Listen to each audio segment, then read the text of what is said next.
The rescue pod hit the ocean 40 kilometers off the Oregon coast, trailing smoke like a dying comet. Fishing trawler Captain Danny Osgood pulled his boat hard to port when he saw it fall, cursing the Coast Guard for not warning him about falling space garbage, and cursing himself twice as hard when the hatch peeled open and something that was not human, but was clearly dying, dragged itself onto his deck. It had 4 arms, mottled blue-gray skin cracking like dried mud, and eyes the color of a bruise. It made a sound that Danny would later swear was a word, though no translator on Earth could have parsed it. He didn't think so. He just hauled the creature into the hold, packed the wound in its side with everything from his first aid kit to duct tape, and radioed the Coast Guard while his hands shook so hard he could barely key the mic. "This is Marlena J.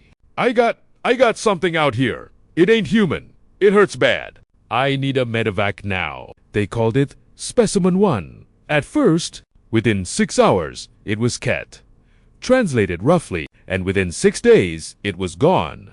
Not dead, but vanished. Spirited out of Portland General in the dead of night by 3 unmarked vehicles that left no plates and no paperwork. The doctors who'd treated it were reassigned. Danny Osgood got a visit from 2 men in gray suits who thanked him for his cooperation and asked him, very politely, to never speak of it again. He didn't, not for 11 months. Ket's people were called the Verin, and the Verin had been dying for 600 years.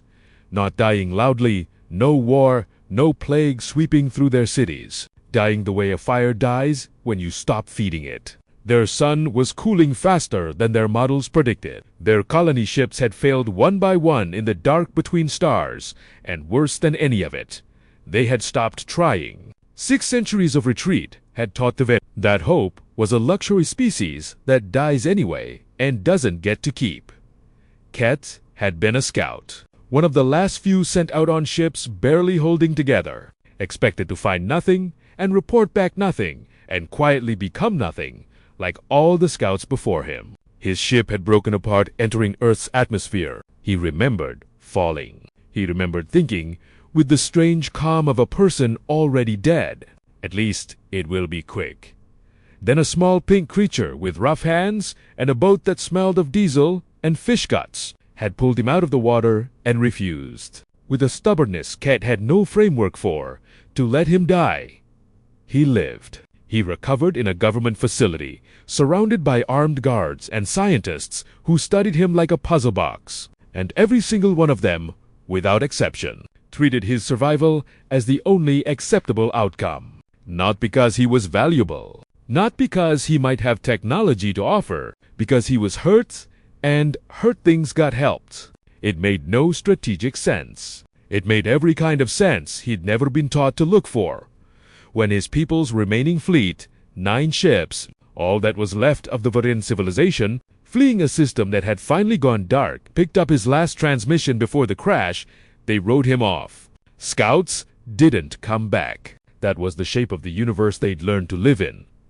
11 months later, Ket came back anyway, and he brought guests. The 9 ships dropped out of the dark on the far side of the moon, and for 6 hours, the entire planet held its breath. Every government on Earth scrambled defenses that everyone privately knew were useless against something that could cross interstellar space. Danny Osgood watched it on a bar TV in Astoria with his hands wrapped around a beer he never drank, thinking about a wound packed with duct tape and a 4-armed creature that had looked at him, once with something like disbelief.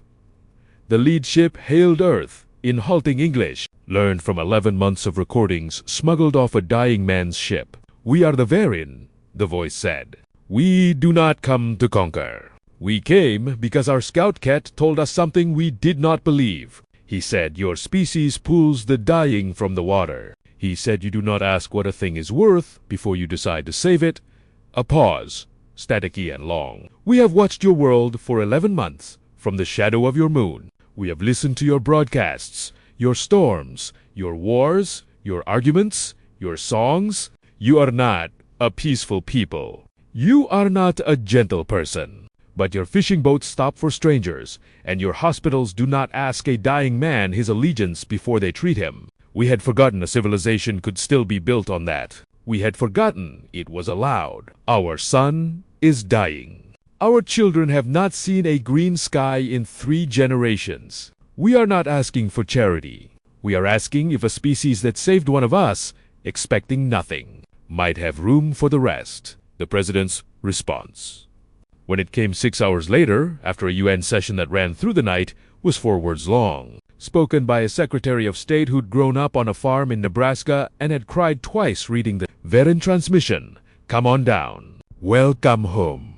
Danny Osgood met Ket in person 8 months after that, at a resettlement ceremony in Astoria that the town threw without asking permission from anyone in Washington. Ket walked up the dock on legs, still unsteady in Earth's gravity. 4 arms held in the strange formal posture the Verin used for greeting elders, and stopped in front of the fisherman who'd once packed his wound with duct tape and cursed the whole time he did it. "You did not know what I was," Ket said, translator crackling. "You did not ask." Danny shrugged, embarrassed, salt-cracked hands jammed in his jacket pockets. "You were bleat. Wasn't much to ask about." Ket looked at him a long moment. Then at the town behind him, humans and Verin children chasing gulls together down the pier. 9 great ships resting in orbit like a promise finally kept, and said the truest thing he knew. "That," he said, "is exactly why we came back."